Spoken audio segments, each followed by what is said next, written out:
Hello, everyone. Welcome, welcome. So excited for this episode. We're going to be talking to my girl, Natisa, about how she has managed to jump from one career to another career to another career flawlessly.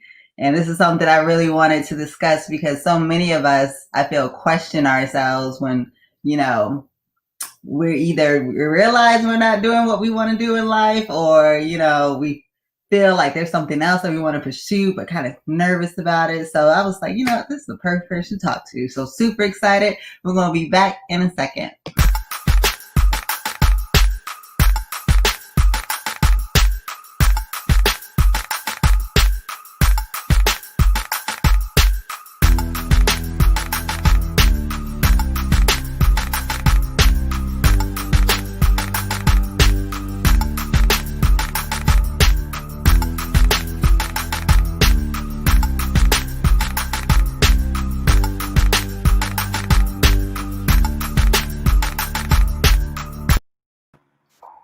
Hey.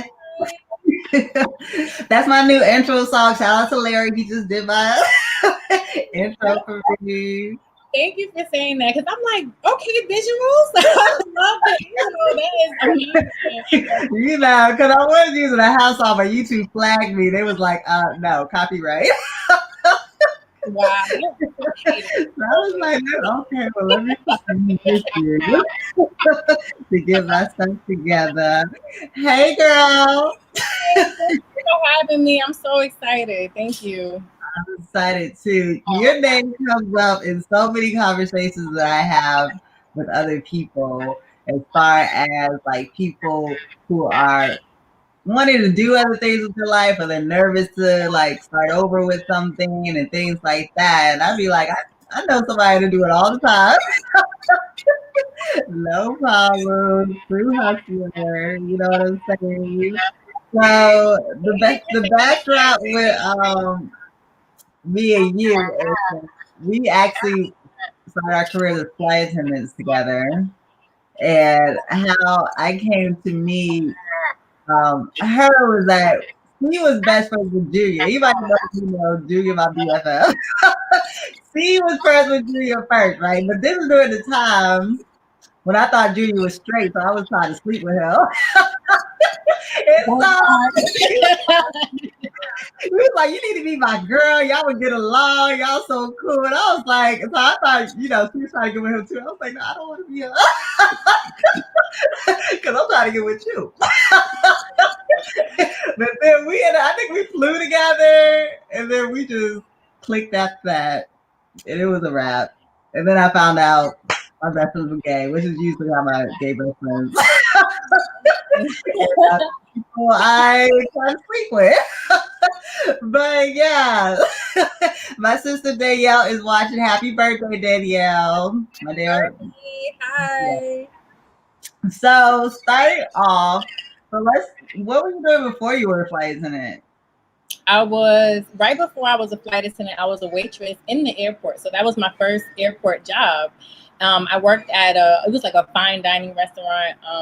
Offhand, I can't even think the name of it, but that's when I was introduced to flight attendants. I was in the airport. I see the flight attendants. They're looking all sharp in their uniforms. And I heard there was an airline hiring, and they were having, they were interviewing soon. So I just went to the interview. And, right. And you were a flight attendant for how long? I was a flight attendant for about 2 years. 2 years. Okay. So what made you? So I remember when she came to us and was like, I'm going to go and be a police officer. And me and Julia were both like, because she is like the nicest, kindest person you will ever meet. So I'm just like trying to think how that would match up, because all the cops I know are assholes. But I was like, how's that gonna work? Did you have a lot of people like questioning you? Mm-hmm. Everything I did. Oh, let me just say hi, Vicky. Everything I did. Someone always questioned me. But it's just something that you have to do for yourself. You can't really have the outside influences. A lot of times when I make moves, one or two people may know, and that's just because, you know, it may be life changing or whatever it is. But when I became a police officer, I actually went to school for criminal justice, so I was already in the field. Okay. I wanted to actually be a lawyer, so I wanted to do criminal defense, but did an internship, didn't really like it. But as far as the law enforcement was concerned, I've always had positive interactions with police officers myself. Now, I can't say that about my male counterparts. They did not have positive interactions with them. So I knew it was something that people would probably judge me and probably not understand. Why would you want to be a police officer when you have, when there's so much tension, you know, between civilians and law enforcement? But that didn't stop me. I was in another city. I'm not from Georgia. I live in Georgia now, but I'm from New York. So I moved here and I was like, look, I'm in another city. I don't know these people. To me, it was easier, you know, because I'm like, well, maybe I won't have to run into anybody that I know. So that was one part of it. The second part is it's a career. I mean, it's really, to me, it was a boss move. I was able to purchase my first house. You know, it was amazing. It was definitely a good move, you know? Yeah. And you know what? And as far as the interaction, the tension between police and the Black community, I do feel I'm a big, but very vocal about there needs to be more people with attitudes like you, or like who understand the culture, our community, care about our community, and those kind of positions, because you actually probably were a crazy police officer, because if you rolled up in a situation, you could see a situation for what it is, more so than just, oh, it's just a bunch of Black kids, you know, in hoodies on a camera or something. You know what I'm saying? No, that's a very, very good point. Yeah. Two parts to that. Unfortunately, a lot of people don't qualify to become a police officer. Maybe they have a record. Maybe they have child support payments. They don't even allow officers who make child support payments. So this, you know, they're very particular about certain things they're looking for. So that's one part to it. The second part, who wants to be a police officer? Especially if they had negative interactions with police. They do not want that. So I can see, and I understand that you definitely need people from the community to community police. You know, you have to be in the community to know that this child, it's a child, whether he's 16 years old, 6 foot tall, he's a child. You understand? He's not a threat. If he's not doing, and he's just walking down the street, he's not a threat. So yeah, it has to be training. They just need more training. That's what it is. And they need to be, because there be straight up racist folks in there. There needs to be something in place. But we're not trying to get into police reform. That's a whole other discussion, right? Okay, so as you were a cop, when did the daycare come up, the idea? Okay, so well, except for being a flight attendant, because I'm going backwards a little bit, because most of the jobs that I've done, I've had some type of inkling that I wanted to do it when I got older. I did actually want to be a detective, so that was something that I wanted to do when I was, you know, younger. Flight attendant was the only one where I haven't even been on a plane, and I was like, I want to be a flight attendant. So my first time on a plane was going to training in Albany. So I was, everybody was like, you're crazy. And I was sick. I was like, am I going to be able to do this? I'm sick as a flight attendant on this plane. You know, I wasn't feeling good. it was just a lot. But going to daycare, I've always taken care of kids. Like since I was younger, of course I have a sister, she's not that much younger, but I've taken care of, you know, children, my nieces, whoever I babysit, you know, I've mentored when I was younger. So in 2013, I was pregnant. So I was about 3 years on the police force, and things changed. I wasn't able to have the shift that I wanted. You know, with a small child, you want an ideal shift that you can actually see your child when you get off of work. I didn't have a shift like that. So 3 years into it, I'm like, okay, you know, something has got to change because I'm not seeing my child often. You know, then I wasn't happy with her daycare. They weren't treating her the way they should. You know, of course, they have a lot of other children. She's not getting that individual attention. So I'm like, you know what? I'm going to start my own daycare. So while I was like that. When you make, see, the thing about it is a lot of people are scared to make moves, but when you are thinking about something, if you got to plan it, at that moment I knew that wasn't going to work for me. I'm not about to cry and complain about it. I said, you know what, let me do something to change this wasn't ideal for me. Okay, at the time it could work for other people but not me. So I did my research, I got my certifications, I got whatever training I needed, and I started interviewing parents.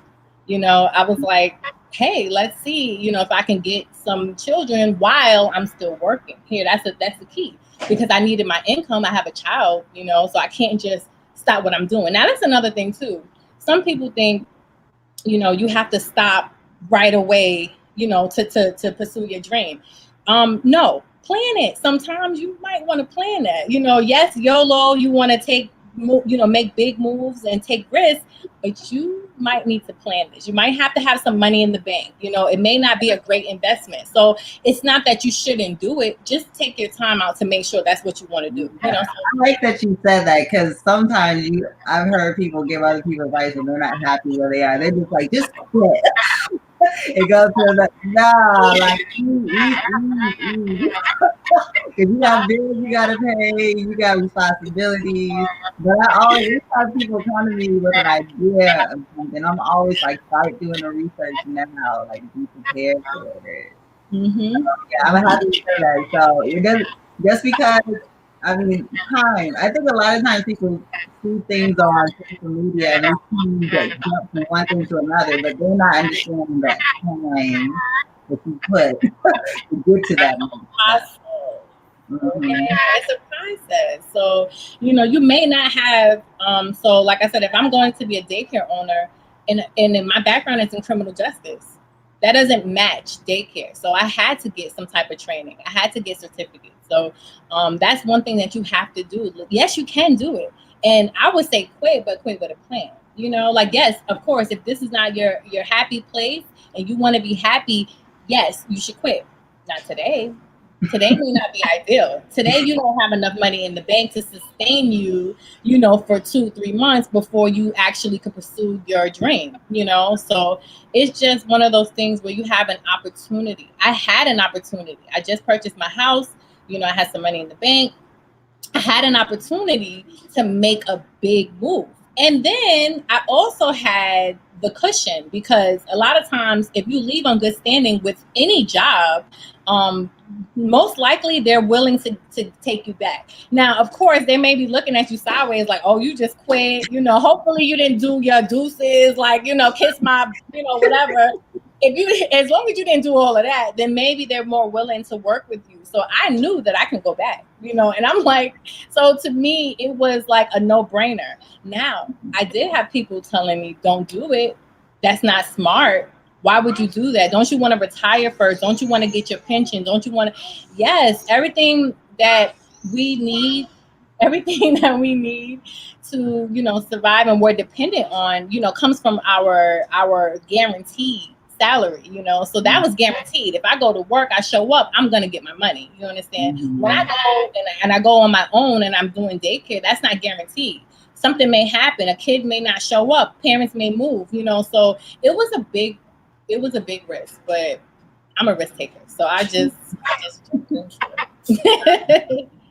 So starting off with the daycare, there's a lot of challenges, I imagine, or was it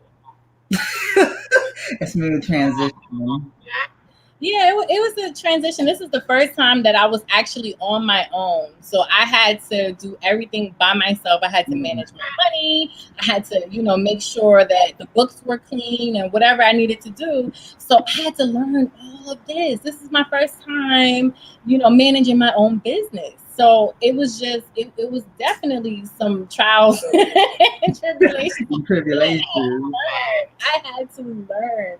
Like in the beginning, it was slow. Of course, people don't know you. So they're like, okay, do you have references?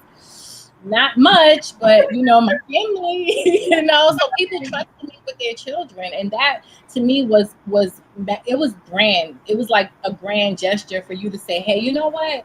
I trust you. I like you, and I'm going to give you my baby, essentially, you know. So I've had clients for years. I have one client right now. She was a baby, and I still keep her. She's 3. So it's just amazing that you have these relationships with people, you know, when you become, you know, your own boss, basically. But these are my family members as well, you know, coming into it. But yeah, I definitely have.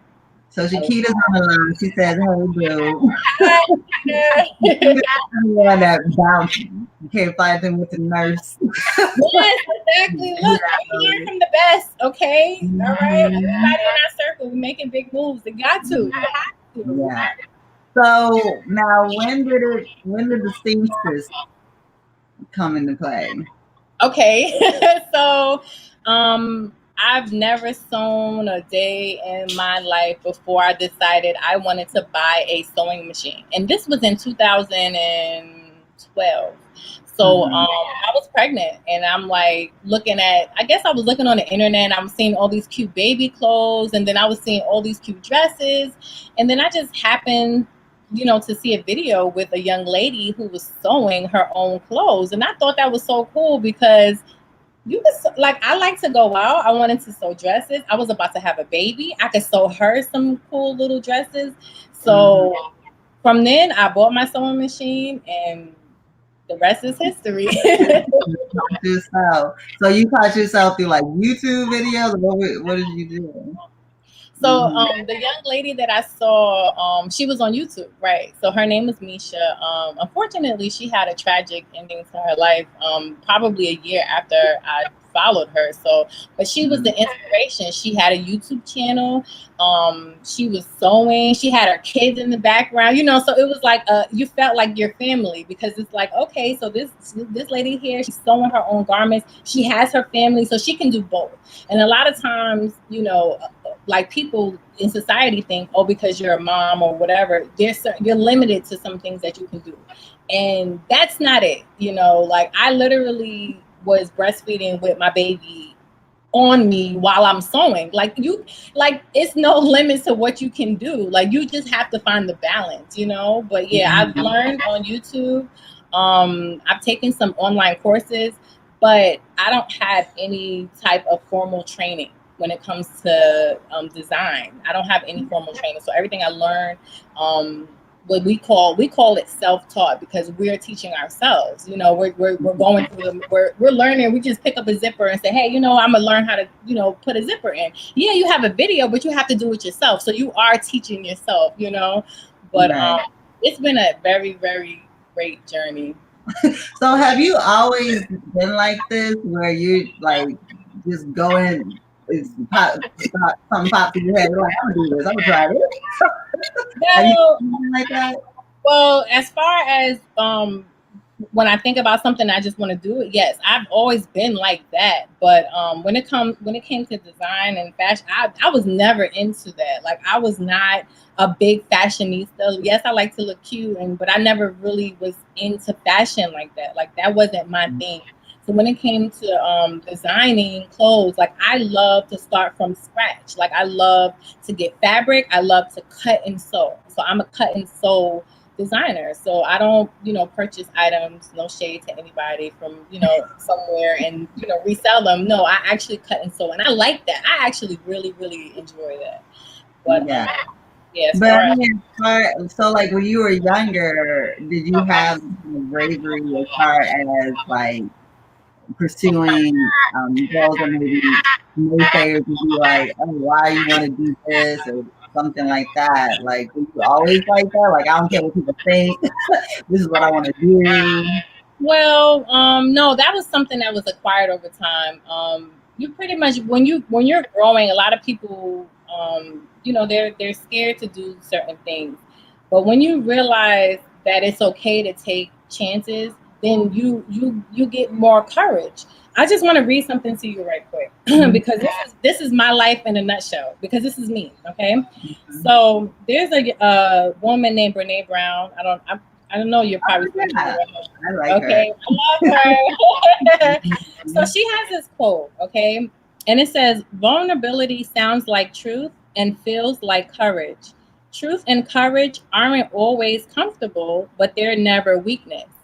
So to me, with that, when you're vulnerable, it's scary, right? Everybody thinks being vulnerable is scary. You're exposing yourself. You're putting yourself out there, for rejection or for critics or whatever it is. But it's actually courage. You're being courageous when you're being vulnerable. So you're taking these chances that some people may not take. That's why they're in the background telling you don't do it. They're scared because they know that if it was them, they would never do that. They would never pick up and just leave and go to another state. They would never leave their good paying career to start their own business. Some people will never do that, and that's okay too. But to me, I've been in my adult life, I've been more courageous than I've been as a child. As a child, I think I was more timid. I was a little bit more, concerned with other people, what they would think. If I was thinking about doing something, I have like opinions from everybody. And if I get more no's, then I'm not going to do it, But as I got older, I realized, like I said, a lot of people are not vulnerable. So, for me to get opinions from these people, which I value their opinion, but ultimately it's up to me. I have to know that this is going to work and I'm going to make it work, So yeah, I stepped into my courage as an adult. Yeah. But I think too, when people give you a lot of caution and they're really speaking from their place of fear because they wouldn't do those things because they're scared themselves of failure. Exactly. But it's like you have to really get to a point where, because I no longer see failure as failure, because for me, I think it's worse to have an idea and never act on it and always wonder, I wonder what would have happened. I think that is like the worst way to go out. Yes, exactly. Woulda, coulda, shoulda. Do you hear that? Right. That's like the worst. So we're gonna show she did a fashion show. What was this fashion show? Fashion show was in Atlanta. This was my first fashion show ever. Okay, a lot of people, they really know me for making mommy and me t-shirts, skirts, outfits.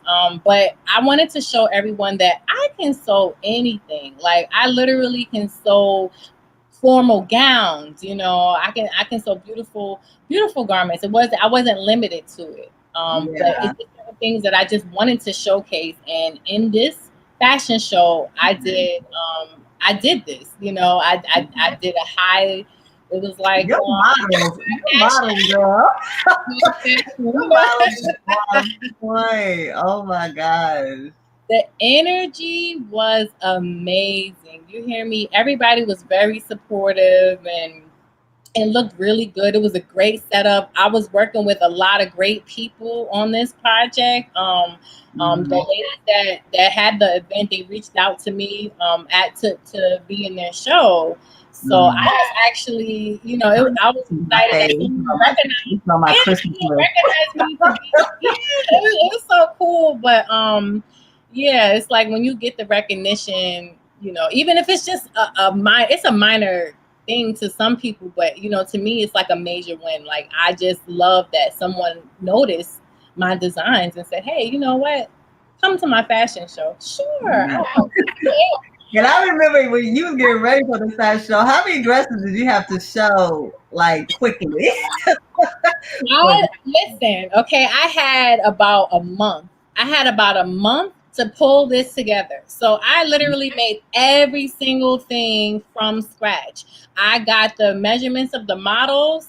We had one fitting and everything was great. I probably needed to add something to one dress, but I didn't need to take anything in. This is how I know I'm winning, because I'm like, I don't need to make any adjustments, But yeah, I had about a month to pull this together. I had to get the fabrics. I had to think about what kind of designs I wanted to make. And it was a very stressful process. I will tell you this, my family knows, because they had to deal with mommy running around trying to cook dinner and change diapers and then trying to sew something, So. Oh my God. So how do you manage stress of owning a business and having a family? Yeah, that's something that I'm still working on. So I notice when I have a deadline, it kind of can get crazy, but I need to take my time. I need to give myself more time. And then I'm learning that the balance is everything, because you can't, like, at that moment, I was manic.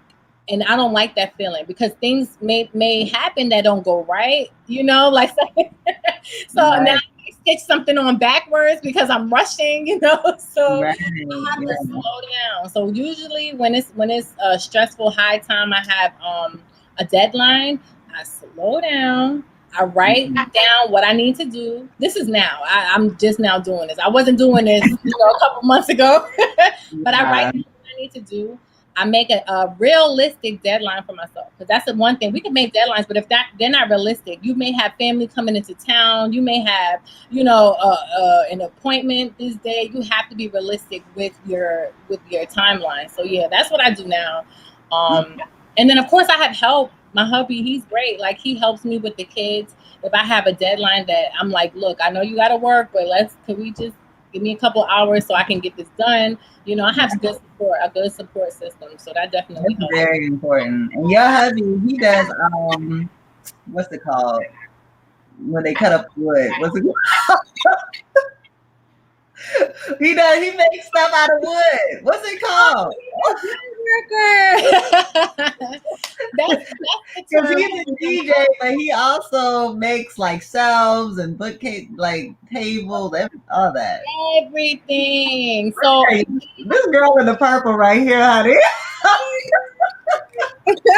I love her energy from day one. So I knew it automatically. She had to open my show or close my show. And honey, Yeah. she closed my show, okay? She was everything. Yes. Her energy. But yeah, into woodworking, and that happened. I could take credit for it. Yes, he does all the work, but I put the idea out there. Babe, I need some shelves in here in the garage. Oh, lumberjack. Okay, that's a good one. That's That's Nikita. lumberjack. What's the appropriate word? Babe, I'm looking for the appropriate word. Somebody said lumberjack. Nikita's talking about lumberjack. Okay, he's dealing with the kids, but I Carpenter. yeah, Carpenter. He's a a carpenter. carpenter. Carpenter's cool, and he's okay with woodworking, lumberjack. He's okay with all of that. Look, he's like, I'll get the job done. Look, I lay Right. the wood, we good. Oh, I just made a slogan. I lay the wood, we good. Right? Okay. Okay. That can be taken in multiple ways. Look what you got going on right now, because you all in the gutter. And that's another thing. The teacher be saying stuff and she don't realize how it sounds after. That be happening all the time, honey. So now let's talk about these clothes. So you have an Etsy shop. Yes, I have an Etsy shop. I make everything. I make everything by hand. Now, when I customize certain things, like I can customize, like that's what it is. Right, exactly. I don't know who that was that just said that, but that's exactly what it is. You lay the wood, right? That's what it is. But That's yeah, how I got that baby. lay the wood, we good. You hear me? All right, I'm about to put that in the shirt. So your Etsy shop. But yeah, so most of the things that I make are by hand. I do customize items, like I can embroider different items, like towels and kitchen, like mitts and pot holders, things like that. Great gifts. People love personalized gifts, so I can do that. So there's many different. Also, Natisa got a shout out by a huge influencer earlier this year. This is her Etsy shop, y'all. Oh, this is my Etsy shop. Yes, Etsy. Yeah, so I actually found Etsy coincidentally through another designer. I knew nothing about Etsy. I definitely just wanted to sell my designs At a reasonable cost. And then of course with a website, it was so much to develop a website. Leland, you know, I'm not technical. I don't have time to do that because, you know, I'm trying to sew. So I don't have time for this. Now, granted, I should hire somebody to do it. And I heard somebody was making websites now. So we'll talk about that soon, Miss Leland. But yeah, I definitely was like, let me just put my designs out there. And I've gotten so much support, you know, from everywhere. And I love Etsy because you get support customers from different, you know, states and countries too. So it's been exciting. It's been great. So if someone like has like they want you to make something for them, how much time should they give you first? It depends on what it is. It depends on what it is. Usually I ask for about a month.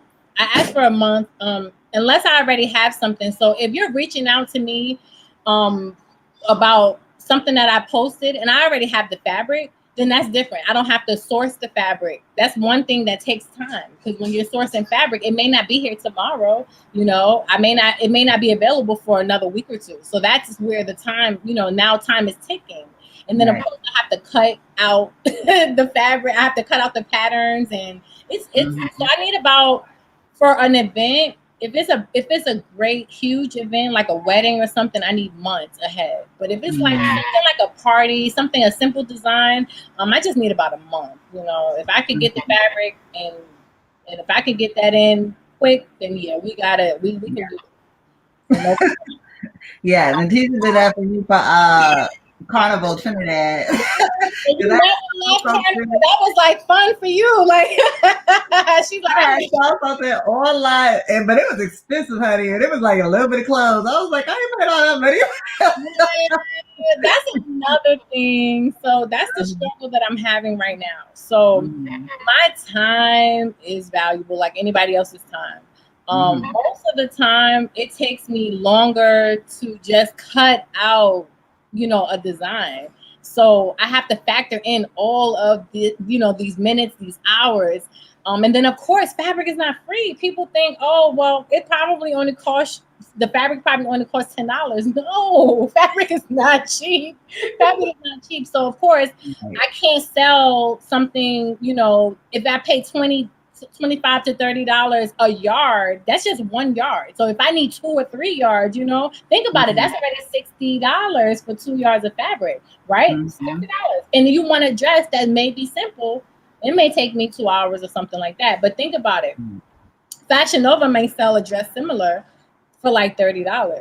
I can't do that. I don't have little people in factories to make my stuff. Like I don't have that. So it's a struggle. Like, you know, it's definitely a struggle. But you just kind of gotta find your place in the industry. Like I feel like I'm trying to find my place, my voice, just so that, you know, I don't get the short end of the stick. You know, everybody, and that's another thing too, I want to say, everybody's not your customer. So, you know, a lot of times we are focusing our attention on these social media platforms. We are friends, like really friends with people that are on social media, but those are not always your customers. So that's another thing. You have to be able to step out of here and try to, you know, you have to try to communicate with other people. That's your customer. Like everybody's not your customer. So that's another thing that I had to realize. So I'm trying to make these little and don't be complaining about people's prices. That's another thing. Yes, please don't. You guys, somebody in this group, somebody watching right now bought one of those PS5s, right? Did y'all? Who bought that? Who bought that? Okay, so my nephew on the waiting list, honey. Listen, you bought that, so you trying to tell me you can't? What? You don't want to pay for some? I made this. I made it myself. You don't want to, okay, that's fine. You know, like, and that's the thing too, we have to realize that it's okay if somebody's not supporting you. That was the hardest thing. When I first started, that was the hardest thing for me to grip. Like, I could not understand why my friends, these are my friends, we go out, we share secrets, whatever, and you're not supporting me. And I had to realize, like, it's okay. Like, that's not your customer. You know, you can't just be mad because nobody wants to share your post or, you know, because that's support too, guys. So if you're watching, go ahead and share. Go ahead and share my post, like. But that's support too. You don't always have to spend money. Just show up. Show up. You can be there to support. So that's another. Like the post, comment on the post. Comment, because that definitely helps. Crazy too. That I've had people say, "Oh, I see what you're doing. You're doing it good," but I never had them like, comment, nothing. But they be watching. They watch you. It's always the lurkers. That's what we gotta call them lurkers. Right. Like people that pop in on your stories, but they won't, like you said, they won't comment, they won't like, and it's okay. Somebody's always watching. That's fine. But when you come into like you said, somebody told you in your face or on the message or whatever that you see me, but you don't like my post. You saw the post. So right. You see what I'm doing. That's so funny to me. Like I'm learning to just know that that's okay. Like it definitely does hurt sometimes when it's somebody you're really close to, but you just have to realize it's not personal. They may be looking at you like, wow, you're doing big things, and they may be proud of you, but it's not something that they can, be reciprocated. Like sometimes the way we loud cheerleaders for people, they're not the same way for us, like, and that's okay. Like it's okay, but you just have to realize that, everybody's not for you. Right. You learn when you get your business, I know. There's a lot after I started owning my business that I understand now how people would react or behave. Now I totally get it, child.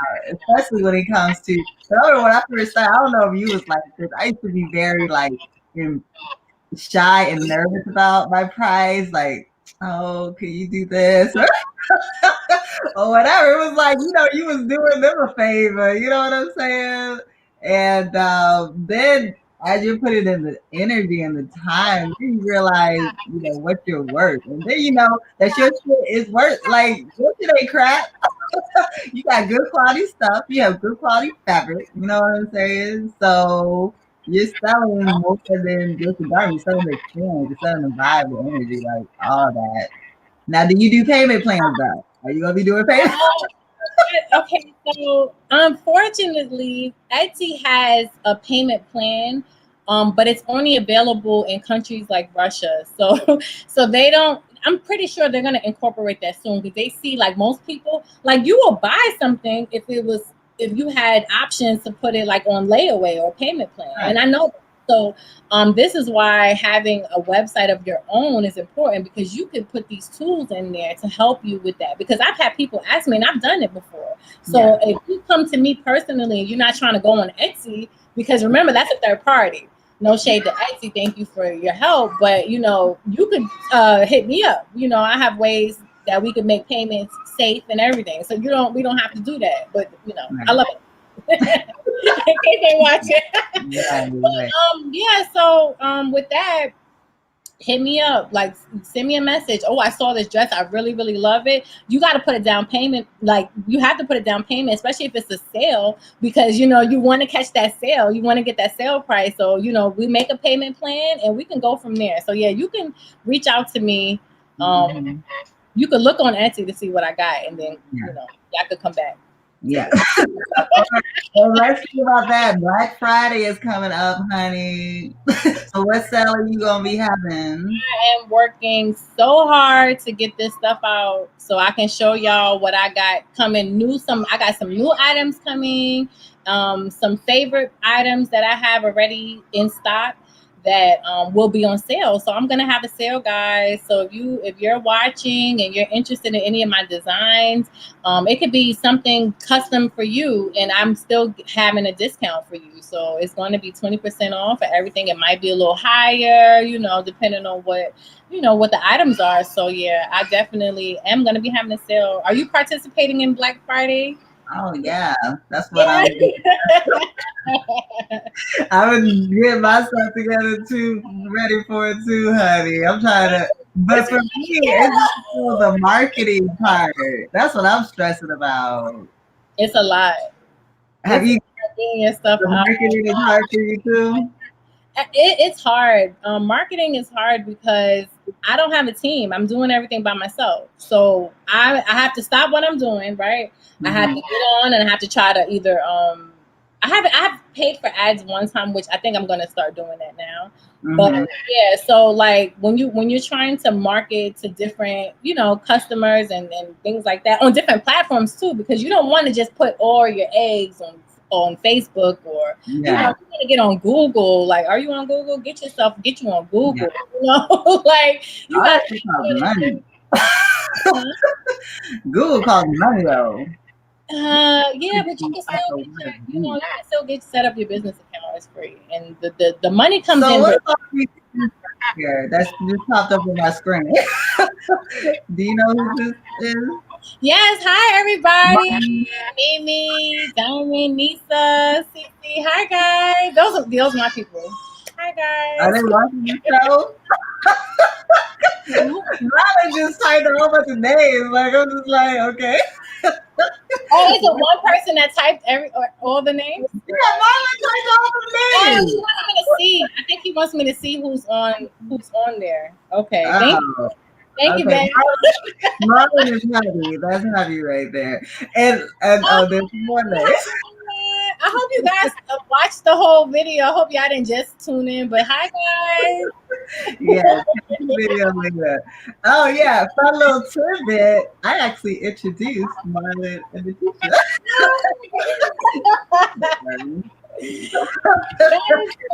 The matchmaker. This was what.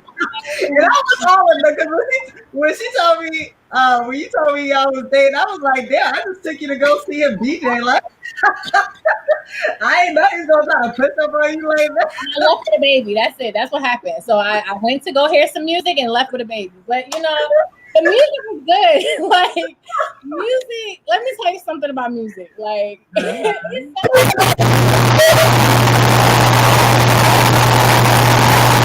Oh, you're solid out. I can't hear it. Is that better? Because I don't know what just happened. You good? I'm good. Okay, yeah, but yeah. So the music was everything. He's an awesome DJ. Like he plays everything, house music. He'll play trap. That's not his favorite, and I get it. And we heard a DJ too. Mine's the kind of DJ you cannot ask for Beyonce. I learned that. You really shouldn't ask for anything. He didn't play my song when I first asked him. So like he doesn't know. They don't do the play. You'll be like, okay, and then you be waiting for the song. You be waiting like I don't hear my song. Okay. Yeah, you're not gonna play it. By the time you leave, you'll be like, oh man, I wonder if he ever played it. Yeah. Actually, my sister Danielle, they were close friends when she was in Atlanta, so that's how I knew Marlon. And so the only reason why I introduced her, this was the first one to Atlanta. And I was like, oh, maybe he can show you around. He showed you a lot. But yeah, you're originally from where? Brooklyn? No, Queens. I'm from Queens, New York. Queens. Yeah. Yeah. So eventually, what's gonna happen? We're gonna speak it into existence. We're gonna be back in New York with her fashion show for Fashion Week. New York Fashion Week is gonna open up. I don't know. Corona is shutting everything down right now, but that's okay. No. That's preparing everybody. We're gonna be prepared. So when we do go back out there, we run in full force. So I feel like the shutdown though has made everyone so much more creative though, positive. Creative, resourceful. For me, I was already home. I have my daycare, so I have my baby. I'm home. I'm homeschooling my daughter, so I'm super busy as it is. But it definitely helps me put things into perspective. What do I want to do when everything is back to normal, or so to speak? Like we're able to actually have events and do things like that, even though people are still having events. But I know, like for me, like I want it to be no restrictions. Like I want everybody to come out and be able to fly without being scared about what's going on, being quarantined for weeks or whatever.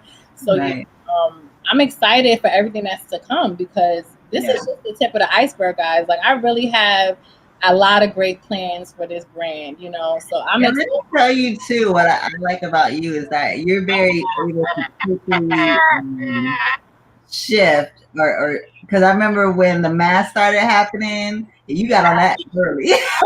You like doing everything else. You did straight mask, like when all that was starting to be needed. You did that early. And it's like sometimes you have to kind of go with what's happening. You can't be so stuck. Yeah. That helped my business tremendously. I've met customers, and I had customers that I would have never even have had, you know, if it wasn't for the pandemic. You know, people were reaching out, people were referring me. It was amazing, the support that I was getting, even though if we were in a pandemic. Some people thought, oh, you know, if you're making masks and you're, you know, selling them, you know, you're taking advantage of people. I'm like, look, people are asking for these custom, these nice masks, and we got to wear them. We want to look cute. Okay, so like, why And are at the you? same time, you sent giving out masks for free. You donated masks to my fundraiser. You were giving masks to Right. All nurses. right, and I have, and that's the thing. Like, I wasn't. It wasn't strictly about, you know, capitalizing on a moment like that. It wasn't about that, because I honestly wasn't gonna do it. I had my child's grandmother reach out to me. Hey, you should start doing this, and I'm like, But when I got more than one inquiry about it, I said, there's Yeah. people that want them, and I can make them. So let me figure out how to do this, and because that's another thing too. I've never made a face mask. What? Like, I've Mm-hmm. never made that. So with me, I have to make a pattern. I have to try to figure out if it's gonna fit good, you know. So it's just it's steps in the process that are like unpaid. It's research, but it's an investment into your business, you know. So a lot of times you think, oh gosh, I'm losing money. No, you're not. You're investing into your business. If it works out, great. If it doesn't, you learn something, you know. Like when you say when you said that, you know, it's not about, you know, it's being a waste of money or a waste of time and energy. It's not. That's not what that is. It's really an investment. You definitely learn. So like, I learned a lot, and I'm still learning, you know. So Mm-hmm. you know. Yeah, and he does custom masks also. If you want your name, Right, like right. brand your mask, you can also contact her. So So yeah, anybody who doesn't know me, yeah. So yeah. that's it. But what you said was important. You know, when you're able to shift from one, like I literally was sitting like, it was March, around March. I had the fashion show in March. The pandemic was starting to really pick up. So Mm-hmm. to me, March was a great month for me, because I knew I just did the fashion show. I knew that I had garments for, you know, on, you know, for picture purposes and for advertisement purposes. I was going to get outside, I was going to go to events, I was going to do all of this, but the pandemic shut it down. So at that Mm-hmm. moment, whatever I had planned, it was like it was on hold, and that was okay, because I was able to recover. Like, you have to learn. That's another thing too. You have to learn how to recover when you're on your own. There's so many different ways you can do that. You know, like, maybe you get into something else that you never even thought about doing. I never thought about that. I Right. know that already, but I never thought about that. But it worked. Like, I had a machine. You know, I had several machines. I had materials. I was able to work it out. So yeah, shifting is, you got to be able to go with the flow. And there's other I want you to talk more in depth about too, as far as the fact that you're self seamstress. So I'm sure the decision to have your own shop, did you deal with thoughts of or feelings of, oh, am I good enough to do this? Is myself as good as up to par as like anybody else who's out here selling their dresses and stuff like that? So how did you deal with those kind of thoughts, like the negative thoughts? Oh wow, that's hard, because you have so many images coming at you everywhere when you're on the internet. So you're always looking and comparing. I do that. I don't know if anybody else does that, but I'm comparing, you know, my progress to someone else's progress, or my process to someone else's process.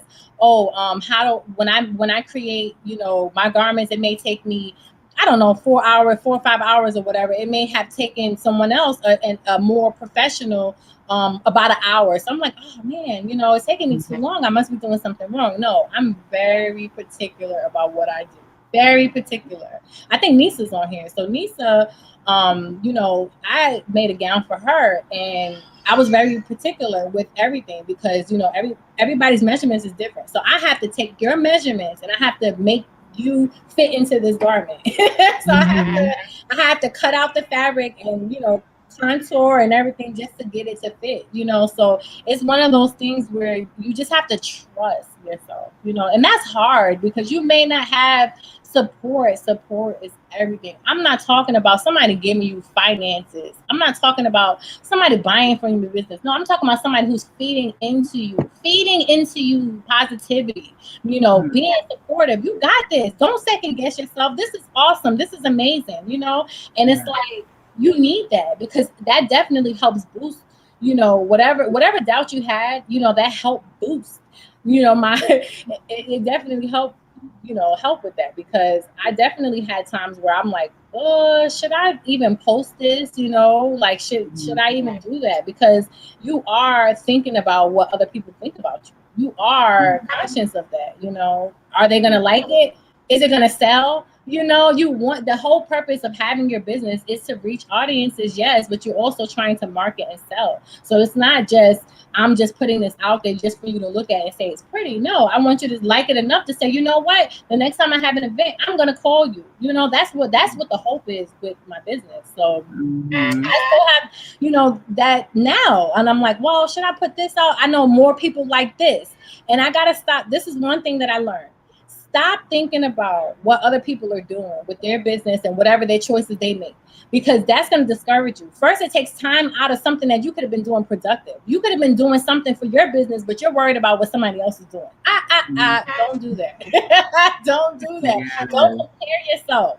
Don't compare yourself. You are not the same. This person was shooting in the gym way before you or whatever. Or maybe they just have a bigger clientele. You don't know what people have access to. So you got to stop comparing yourself, So, I mean, it's a hard thing to do because like I said, you have all of these images, everybody is what they call capping, they on here, not, just not living the true life, but they want you to see that, everything is all great. But, I just focus. I focus on what I want to do. If it's something I really want to do, it has to be something that I love because I don't have the time. Remember, I have kids. I have my kids all day. I'm still running my business, so I have my kids all day. So the only time that I really can work is when they go to sleep, okay, or early in the morning before they wake up. So it has to be something that I love. I'm super passionate about this. I love to sew. I love it. So you got to do what you love. So even your baby girl's starting to sew. Baby girl is starting to sew now. Yeah. Okay. So my daughter, she sews, and How old is she? she's 6, and I taught her. She was about 4 or 5. So she's still. I mean, it's a process that everybody doesn't learn. The kids, their attention span is not that high. So if you got them sitting at a machine for an hour, she's not there yet. She can sit and sew for like 15, 20 minutes. So that means that I have to do all the hard work. I have to cut out the fabric and I have to do all the hard work and put her on the machine. Sewing is the easy part, guys. Yeah, let's make it clear. You see why sitting on the machine. Did you not force it? Oh, no, I'm not. This is not child labor. No child labor, no sweatshop. My daughter, they imitate you. So she loves what I do. So she wants to sit so the first time she asked me, can she sit at the machine? And eventually she really liked it so much that her grandmother bought her a machine. The machine that her grandmother bought was better than my machine. And I was just like, oh, nice. You better take care of it, So it's like, but she loves sewing. And I teach sewing classes too, guys. Virtual sewing classes. You can have your own sewing machine set up at home, and I can show you how to thread your machine. I can show you how to sew. So, that's another thing too that I offer. She does it all. And also, what I love about your business is that you also do virtual measuring. So she will like video call you and make sure, because we don't know how to measure. Okay, regular people do not know how to measure. Cause I'll be like, where's my waist? Sometimes you thinking you are 36 and you are, 48. That part, I am guilty. Not anymore, but I was guilty of Yeah. purchasing things that I'm like, I have to fit into this because that's my size. Like I'm not bigger than this size, So it's like you purchase something and it does not fit right. You know why? Because that's not your size. In our head, like you said, I thought I was, whatever, a 36, and I'm not that. So you're like, oh, wait a minute, but you still wear it. You're not going to take it back unless, of course, if it's really tight and it doesn't fit. But some people are walking around today with the wrong measurements, and that's okay because I'm here to help. Like I have a video to show you how to take simple measurements. When you're ordering a fitted dress, you want it to be fitted, but you want it to fit, if that makes sense. You don't want it to be too tight where you're uncomfortable. You're pulling it down because it's too short. It's certain things that we have to deal with as women that I no longer have to deal with. I know my measurements. I can make it to my size. That's the beauty of custom, because you're never going to be uncomfortable. You're not going to be uncomfortable. You're not going to be pulling it down. It's not going to be too short. You're not going to have to worry about, squeezing it. Like when you squeeze in the jeans, you don't have to worry about that because it fits you. It's your size. So yeah, check out my IGTV, some simple measurements. I got that on there for y'all. Yes, we're going to have all her information in the bio.